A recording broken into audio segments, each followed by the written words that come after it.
They're going to give us the, like,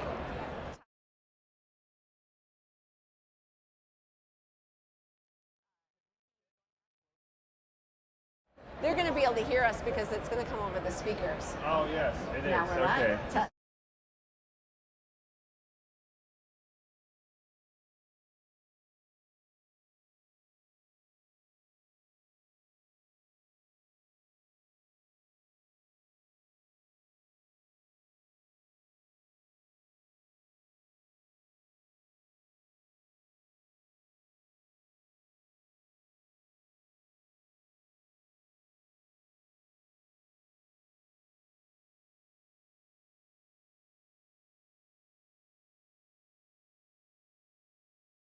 Hello, energy enthusiasts and clean energy fans. Welcome to Trina Talks, where we have short conversations that speak volumes. I'm your host, Melissa Cavanagh, Marketing Manager for Trina Solar US, and we're recording live from Las Vegas, Trina's booth, V9071. A little less feedback, that's great. So here in Vegas, risking it all can pay off big, but when it comes to PV module reliability, you can't afford to take risks. That's why we have Tristan Erion-Lorico, Vice President of Sales and Marketing with Kiwa PVEL, joining us today. And we'll be talking about what you need to know about rising failures in module tests. But before we plug into that conversation, be sure to hit the like button and subscribe for new Trina Talks episodes released on the first Thursday of every month. So Tristan, thank you so much for joining us today for a live episode of Trina Talks here in Vegas. Yeah, very happy to be here. Thanks for having me, Melissa, and Trina at large. Great. So summer, I mean, it's September, right? So summer's flown by in a flash. What have you been doing this summer? Anything fun?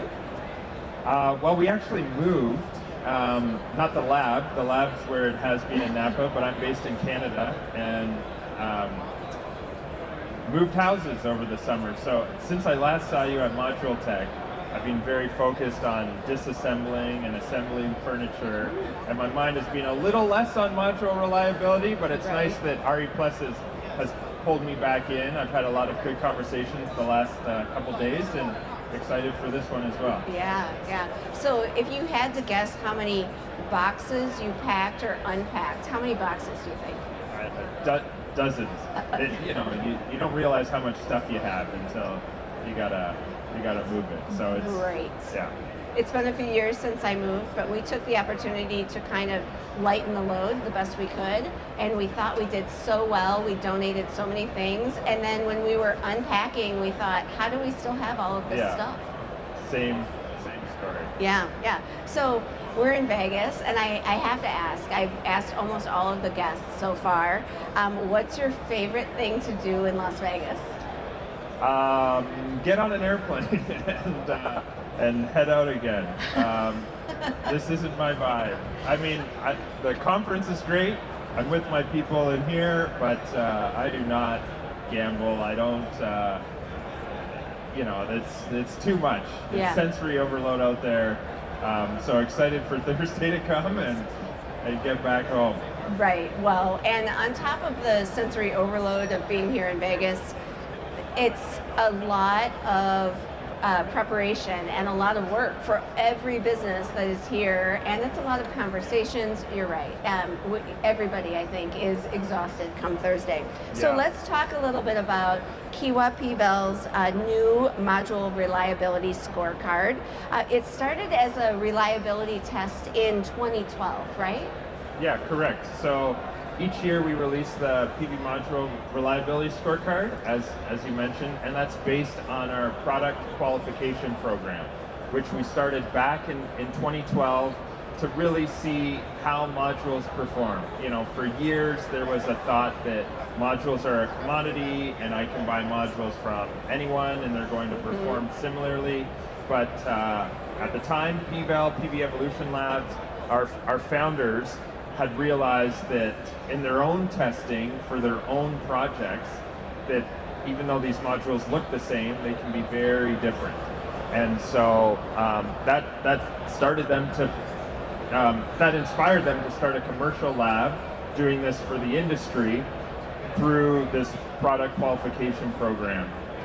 So it goes well beyond what's required for certification to really see how are these modules going to perform over the expected 25, 30-year lifetime. Yeah. And then each year we take that data and present it in the PV module reliability scorecard.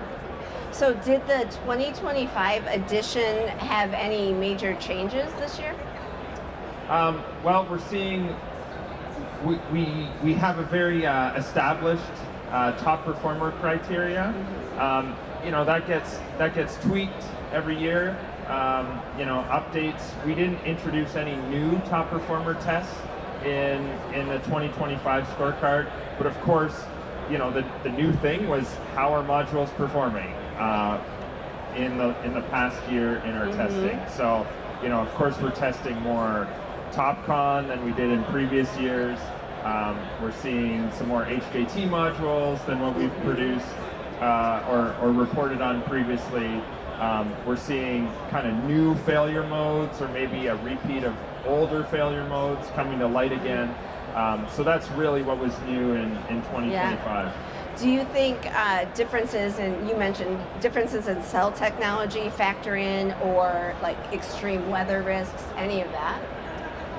Yeah, well, certainly cell technology, you know, PERC was the established technology and manufacturers have gone to TopCon, and there's been different iterations of TopCon, and it's, you know, a blanket term. Not all TopCon is created equally.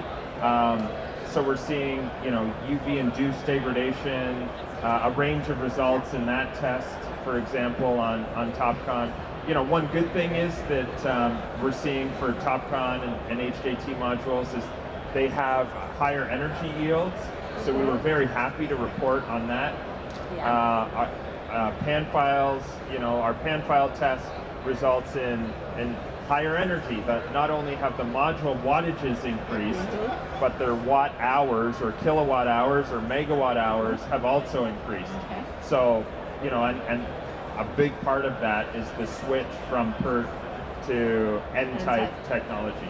Yeah. So it's really interesting to hear how the solar industry, led by companies like Kiwa PVEL and Trina, but to hear how we all keep raising the bar for quality and standards. And it also illustrates how the solar industry is still maturing and there's room for improvement, which leads us to the results. What would you say are the key takeaways from the 2025 scorecard in terms of problem areas for modules?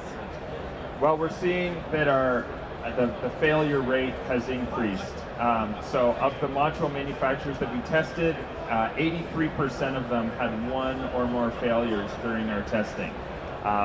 That is quite high. Last year in 2024, that was 66%, and we were raising the alarm bell saying, you know, 2/3 of every module manufacturer we test have at least one failure.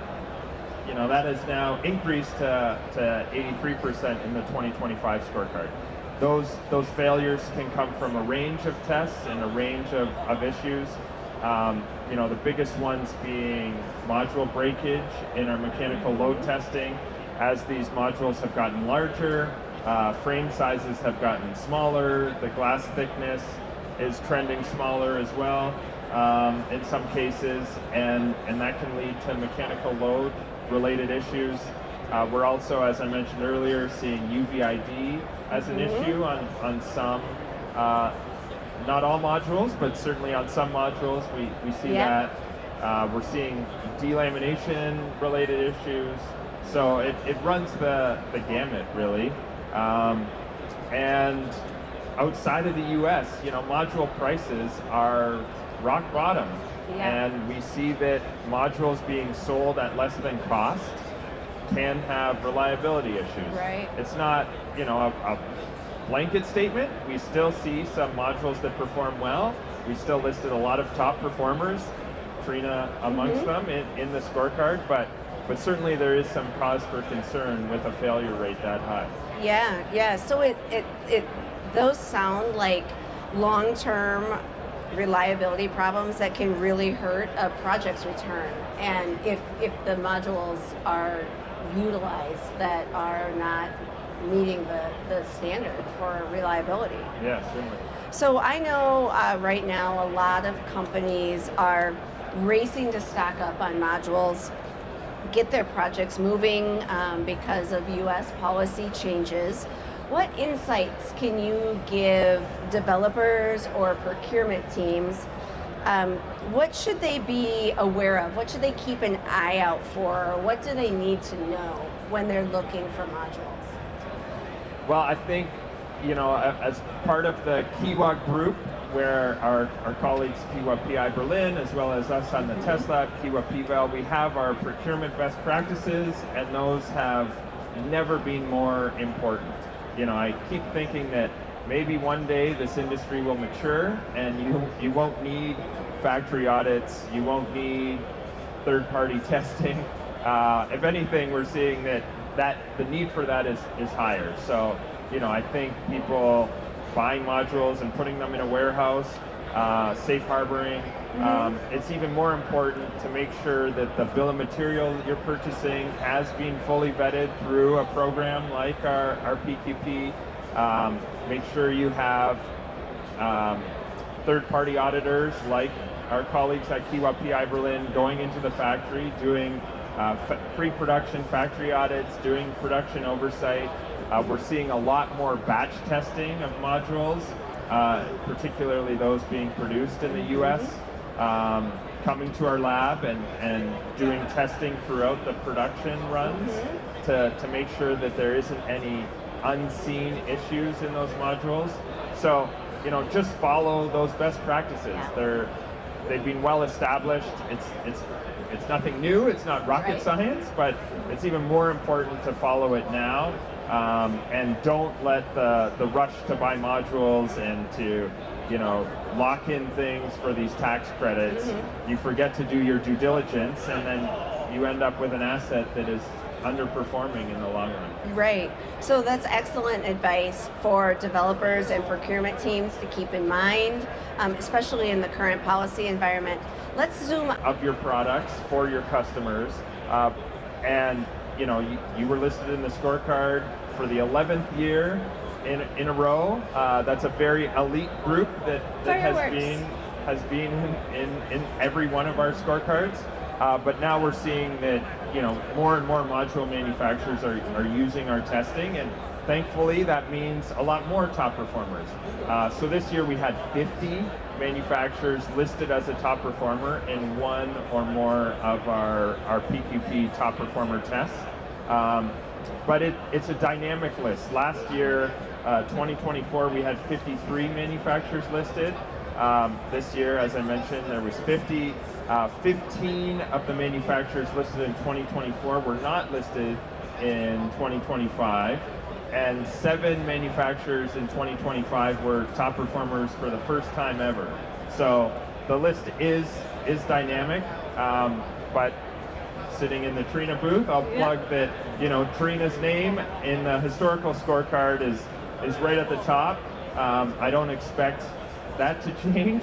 There's people more, the newer manufacturers towards the bottom of that historical scorecard list is more dynamic, but you guys are one of the few manufacturers that have always been there, and I expect to always be there. Yeah, well, we've been around for a while, so that's good. Now, you mentioned a few changes or differences from the 2025 scorecard comparing 2024. Were there any other noticeable differences between the two? I think we're just the testing trends are updated. So whether we're seeing increased issues in damp heat or I mentioned mechanical stress. Are the PID the potential induced degradation, how are those results trending over time? Each year we update those trends and those findings. For each test we have 4 key takeaways showing how have those trends evolved, and then we also have what we call a test results spotlight, showing an example of a module that probably didn't perform well in that test, and what can the industry learn from it. And I really hope that both developers and investors and insurance companies, but also the module manufacturers, are using it as guidance on how to not only procure better modules, but how to make better modules. I would hope that it's required reading for your quality managers and your quality technicians, so they can see, all right, where have the wheels come off on a certain, in a certain test, and how can we learn from that to improve our own production? Right, and it's really valuable to customers to have the third-party testing, right? So for module manufacturers to have a group like Kiwa PVEL, where that's your expertise, that's what you do, and you're non-biased. You're just studying the technology and running the tests, and that's really at the bottom line for customers. That's what they need to review. Yeah, certainly. Yeah. So it's time for the $1 million question. Let's talk a little bit more about how Trina's Vertex modules performed in this year's reliability test. Yeah, so Trina was one of the few manufacturers that was a top performer in all 6 reliability test categories. So that's a fantastic result. That was with the Vertex modules, so we were quite pleased. I'm sure you were even more pleased to see that. So we don't. You're either a top performer or you're not. We don't really rate who's the top of the top.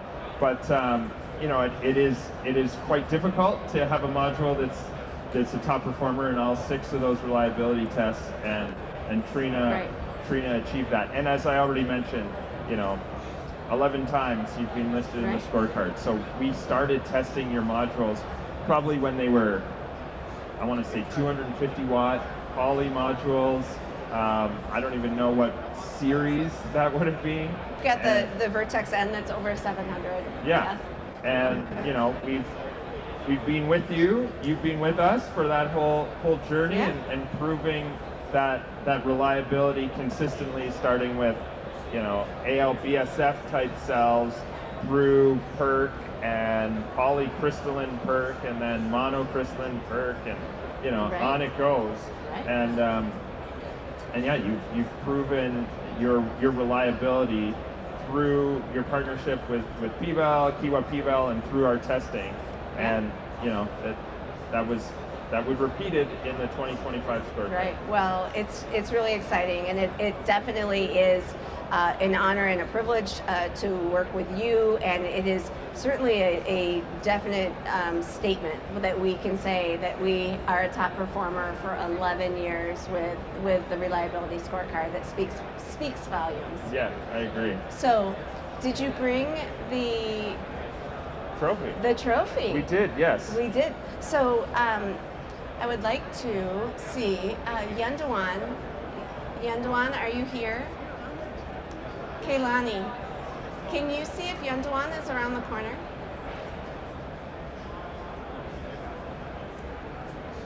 Yeah, give me a sec. Well, it looks like it's me. Hey, it's me. Well deserved. Well deserved. Here, one moment. Okay.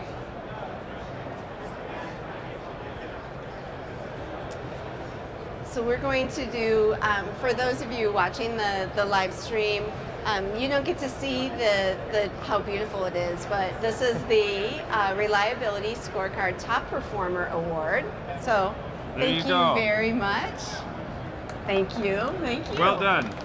Well done. Here, I'm gonna hold it. I'm gonna set it right here for just a second, and then we're gonna sit back down just for 1 minute.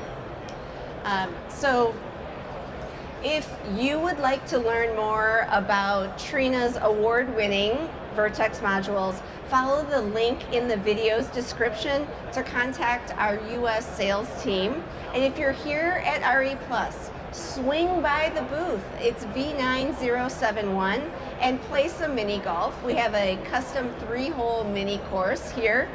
And stay tuned for new episodes of Trina Talks are released on the first Thursday of every month. If you're here at the show, our next episode is this afternoon at 3 o'clock, where I'll be joined by Luis Montoya, the Chief Systems Engineer with Trina Storage, and we're going to be talking about redefining energy storage beyond data sheets and warranties. If you've enjoyed today's episode and would like to see more, be sure to hit the like button and subscribe and share this video with your project team. Tristan, it has been a joy. Thank you so much for coming up on stage with me and talking while we're here at the show. Yeah, anytime. I look forward to doing it again next year. Yes, amazing. Well, I would love to have you. I'd love to have you as a guest again. Anytime something strange or weird or interesting comes up in your reliability testing, you need to send me a note and say, this is something we need to talk about, because I think it would be great. Yeah. Great conversation. Love it. So until next time, may your LCOE be low and your efficiency high and your systems optimized. Thanks for joining us today. I'm Melissa Cavanagh, and this is Trina Talks.